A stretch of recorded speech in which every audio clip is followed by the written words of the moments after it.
నిన్న బైరెడ్డి సిద్ధార్థ రెడ్డి చేసిన వ్యాఖ్యలు సమంజసంగా ఉన్నాయనిపిస్తుంది. బైరెడ్డి సిద్ధార్థ రెడ్డి చేసిన వ్యాఖ్యలు పూర్తిగా అసలు ఖండించాల్సిన విషయం. ఒక రాష్ట్ర ఉప ముఖ్యమంత్రి వర్యుల్ని అలాంటి మాటలు మాట్లాడడం అనేది చాలా దౌర్భాగ్యం.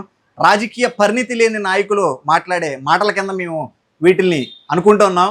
ఇప్పుడు అతను ఒక క్రిమినల్ కేసు మీద ఓ పోలీస్ స్టేషన్కి వచ్చిన సందర్భంలో దానికి మీకు ఆధారాలు ఉన్నాయా అని ఒక రిపోర్టర్ అడిగిన దానికి ఆయన చెప్పిన మాట చాలా వ్యంగ్యంగా అసలు రాష్ట్ర ప్రజలు ఎవరు ఉపేక్షించే పరిస్థితుల్లో లేరు. ఇవాళ ఆయన అక్కడ అడిగిన ప్రశ్నని తిప్పి కొట్టడానికి ఏదో ఆధారాలు ఆయన దగ్గర ఆధారాలు లేవు, వాటికి ఏదో మాట్లాడాలని చెప్పని దాన్ని ఉప ముఖ్యమంత్రి కళ్యాణ్ గారి మీదకి తీసుకురావడం అనేది చాలా దౌర్భాగ్యమైన సందర్భం. ఆయన గతంలో మాట్లాడిన మాట మహిళల మిస్సింగ్ అన్నది కేంద్ర హోంశాఖ మంత్రి తెలియజేసిన విషయమే, దేశ పార్లమెంట్లోనే అది చర్చించిన విషయమే. అవును నిజమే అని చెప్పని కేంద్ర పార్లమెంట్లోనే అది ఓకే అయిన విషయం.